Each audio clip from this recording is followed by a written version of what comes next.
Hi guys, thank you for talking to Future of the Force, and congratulations on the film. We're here to talk about All the Devils Are Here. Thank you for talking to us. A pleasure, man. Thanks for having us. Congratulations on the film. It's a wonderfully grim, well-layered thriller, and I had such a blast with it. But Bern, I've got to ask. I mean, you've had a wonderfully decorated career. You know, you've been through Beetlejuice, Hunger Games, and love these lovely, bright franchises. So, what attracted you to come into this very different role? This is a very different character for you. Yeah, Phil, I've been very lucky.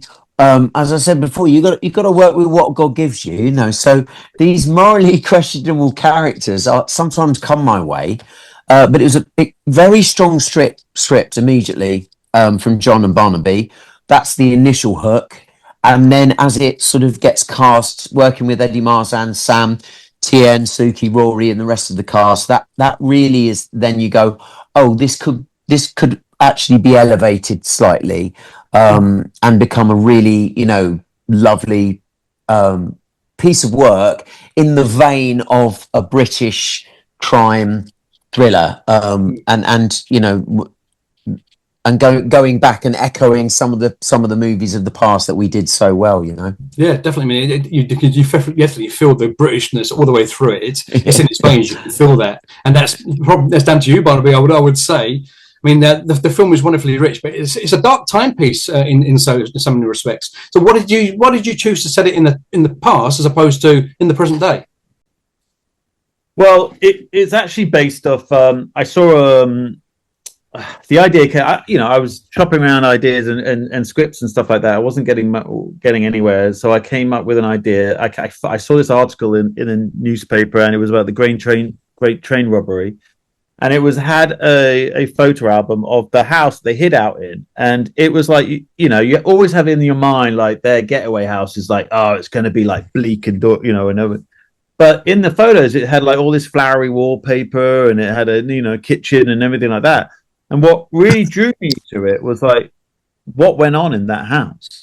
What actually went on in that time period that they were stuck in that house? And that's where the initial idea sprang from. That's what we went to, John, and me and John started to work off on that.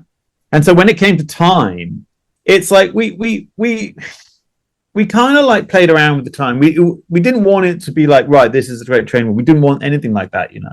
There are lots of clues in there. Of the whole way through the film, there are clues of the Great Train robbery. But there's nothing in it.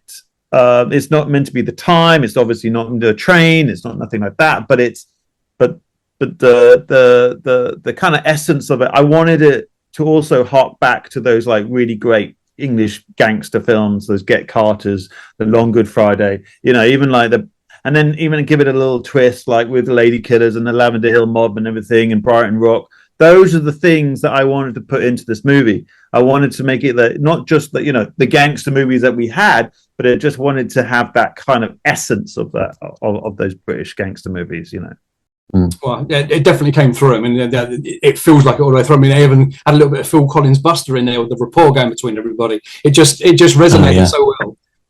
I love that. There's someone else in there that's like in that same vein, in the music. Yeah. Fantastic. Well, but Burn, you played some fabulous characters over the years, but as we see in the film, your character is quite different. So what was your inspiration behind this performance? Did you base it on anybody in particular, or is it just something you conjured up? Well, I sort of knew Barnaby's work, and it's incredibly visually strong. So when we first met, we just had a little chat, and to be fair, we were very simpatico about what the character was, what he was going to look like, what the tone of it was. And actually, I sometimes find it helpful to work out the physicality and the costume and then sort of go from there. And as soon as I sort of, I had the brilliant costume designer come up with this, this look, that's a real way in for me. And he just sort of seemed to come together. Where we did work together, it was on some of the sort of movement in the scenes where Numbers is under the influence. There was a sort of almost sort of balletic influence on it, and that was just something which is, again, it's sort of quite strange and odd, and intriguing, you know, I think. But yeah, it just seemed to just come together. I can't say, Phil, exactly where it was from, but yeah, it was just seemed to come together. And yeah, I mean, I don't miss playing him, put it like that. Okay. But he's certainly an interesting cat. I wonder what he'd be up to these days. But that's the thing. One of my favorite bits is when you said you're under the influence and you're doing these spiritualistic dances. It really does, you know, make it for a incredible viewing. I mean, you must have had a blast playing that. Oh, it was fantastic. A real gift, actually, Phil. Yeah, real gift. It was lovely to do and effortless. We all got on. It was shot in West London and Dartmoor. It just was one of those jobs that just seems to come together. Yeah. Brilliant. I mean, and I said the setting makes for such a chilling atmosphere. For, you know, Barnaby, the film is literally so atmospheric from start to finish. I mean, how did you create that kind of atmosphere on set and keep it in tune? I mean, to be honest with you, it's like, you know, we knew right from the start that the set was going to be another character, because, you know, we don't have like location to location to location to location. We had the room. So we had to make sure that every single room, every single angle we had in that room, in all the rooms, had a purpose and had something going and something different, you know, like in Sam and Tien's room, you know, there's cowboy and Indians fighting on the wall, you know, in Burn's room, there's flowery wallpaper, and he's got like he's found the mother's like gown and everything like that, you know, and downstairs in the kitchen, every single, you know, the room is set out, and the way they sit and everything is very much thought about and what's behind them and how and the movement of them and everything. So the set was really is this other cast member that was really involved in it, and I think and that's what gave us that constant feeling. Right, definitely done that 100%.